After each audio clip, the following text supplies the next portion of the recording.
I do think that probably the benevolents are in charge, because here we still are. But are there, are there pirates and robber barons and in the cosmos other than us? Probably. There's got to be. But A. but I don't think that. Yeah, there's got like it. It's yin and yang. With positive comes negative, right? It is like from the cosmic scale down to the molecular scale. There's an equal or an action and a equal or opposite reaction, right? It's good, evil, you name it. There's just there's got to be, there's one and the other, and without one, it's the scales too heavy on one side. So I think with one comes the other, and with the human race, we see this. Most of us just want to get through the day. We just want to we hold the doors for people. We smile, we're engaged, but we have our bad days, right? Yada yada. But there are people who wake up and they're just like, they're evil and they're master manipulators, and they're out for themselves. So we see this on our on human scale. So I that's all we have to go by. But what I was really getting to, I mean, dolphins and whales, and we're learning to communicate possibly with them, right? Well, what I was getting to that's was, what we have to go by. What do you and not all Gandhis, Yeah, sorry. I think there's a little delay in the audio. You're cutting in and cutting in a little bit. But someone brought it up earlier. What's your take on this? So David Grush did talk about an agreement with non-human intelligence. To your best knowledge, what would you say that leans more towards, like, a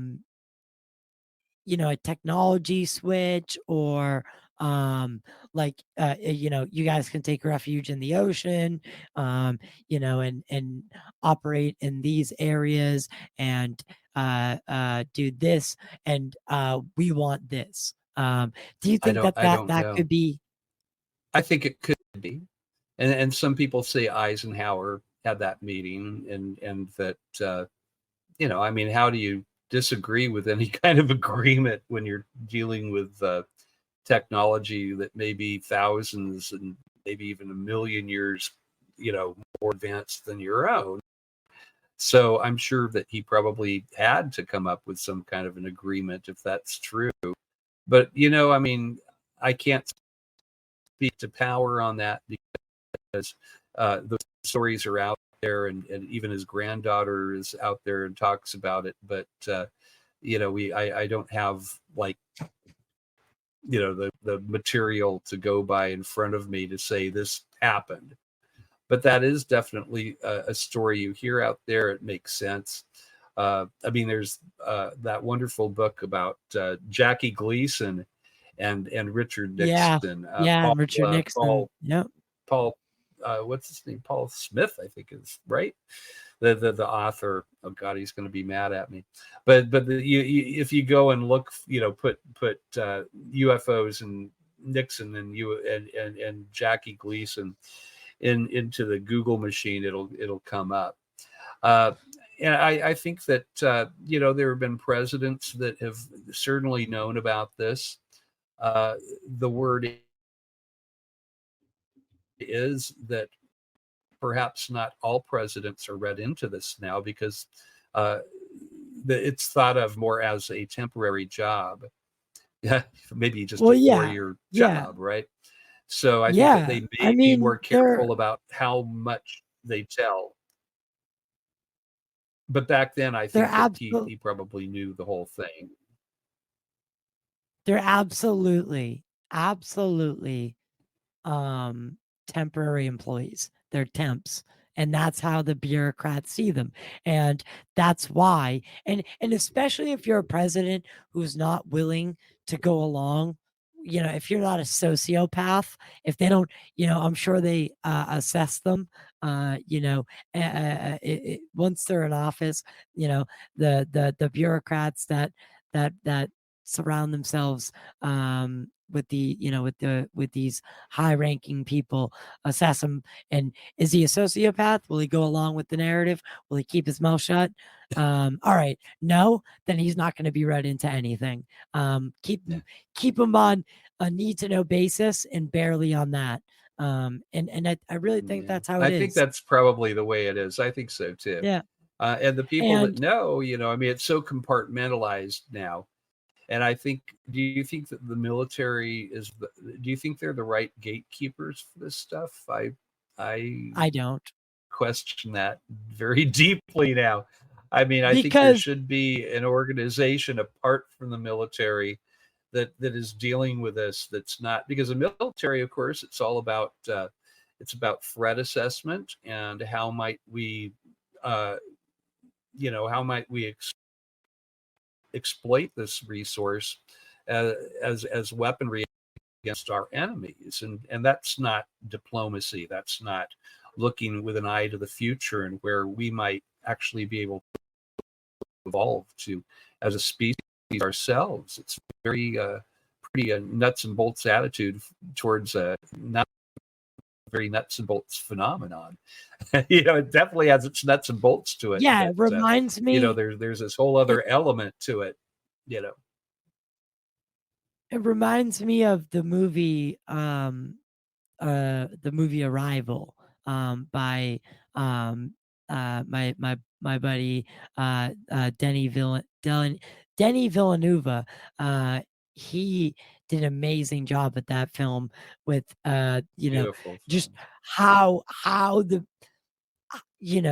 it was the military and the theme and what to take away from that film is when we go in with a shoot first, ask questions later mentality, we are going like that is not a civilization that is honestly ready to advance. It's not. If that's who we are, we need to be going in there with a diplomat, with doctors. If something crashes, there should be a doctor and a team of people that are sent in that know how to handle situations like this. If we know how to retrieve, if crash retrieval programs exist and we know what's going on, we shouldn't be going in with military assets. We should be going in with first aid and FEMA style, like let's save them and hopefully create some sort of relationship with them. Like they try to come here. It's crazy to me that and we saw this with sadly we're going to get a banner on this video now, but we saw with COVID that it was immediately politicized. It's and militarized it. And so it's just everything is taken and militarized, and it's for profit. It's all a game, it's like the football game where, who's going to win. But the problem with this is that it's about human survival. It's about us becoming, better humans. I mean, I don't think that this is the finished product. I think that we have a ways to go. And right now, if we were let out into the universe, I'm afraid that we would just see the behavior that we see humans doing on the globe. It would just be exponential. It would be out there. And I can understand why there would be concern about letting that out there. I mean, it's but I think that if we show good faith with what we have and that we can advance as a species, become better humans. I mean, what I'm all about, I guess, is if I have a mission, I feel like we can be better humans, and that this is the wedge issue that will be able to push us to that point. That we will be, we will be space worthy someday. But right now, we're not ready for prime time, kids. I mean, I'm afraid that if we get to Mars, it's going to become like Mars is going to wage war against Earth, and it won't be Martians; it'll be Earthlings that have gone to Mars. I mean, I could just human nature, and this is our terrain, and you're not going to, we're going to do it our way, and it just there isn't a whole lot of good interaction between people in this world, and to bring it out into a greater scale, I can see why there's concern in the cosmic realm.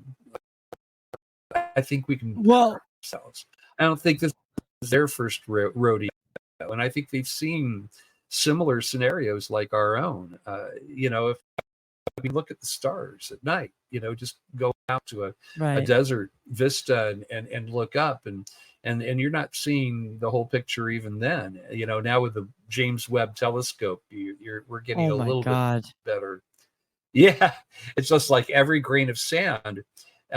So I don't believe that we're the first rodeo here, and hopefully they know our type well enough, and their patience is as such that we can join that great Star Trek reality that I think is actually out there. I think it is out there. Yeah, I think it is too, and I think it's just we just have to reach our hand out and accept the invitation. And currently, we are not ready, and we haven't raised our vibration consciously.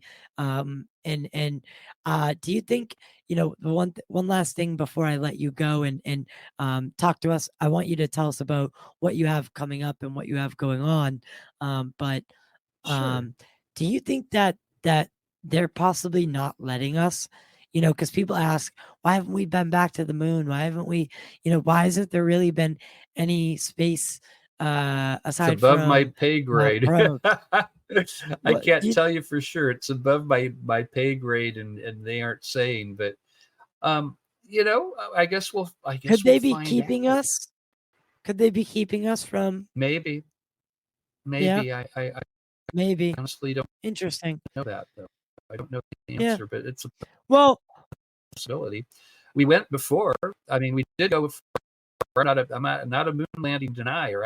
We Rocketdyne was 20 miles away from my home growing up, and you'd hear those Saturn V rockets revving up. They were doing the tests there, 20 miles away from us, and so yeah, I they were want to say seeing we didn't go to UFOs. the moon. Well, where did those rockets Yeah, go? And I mean, come on. They and saw stuff up they were there. seeing I the mean, astronauts do yeah, have to they were sign seeing NDAs UFOs up because there. they see stuff. Yeah, apparently, Absolutely, they were seeing stuff and up there. still do. So apparently they were so it was so prevalent that it was a part of just like an everyday thing. Like, oh, there are neighbors, you know. Yeah, But tell it's us, not Earl, what surprising to me. in July, I'm going to be at a symposium in Texas that you're going to be at. Tell us Can't more wait. about. Yeah, man. Tell us more. And I'm gonna be doing because the YouTube channel is right now I'm filming my first documentary, but after this we're gonna be doing what I call um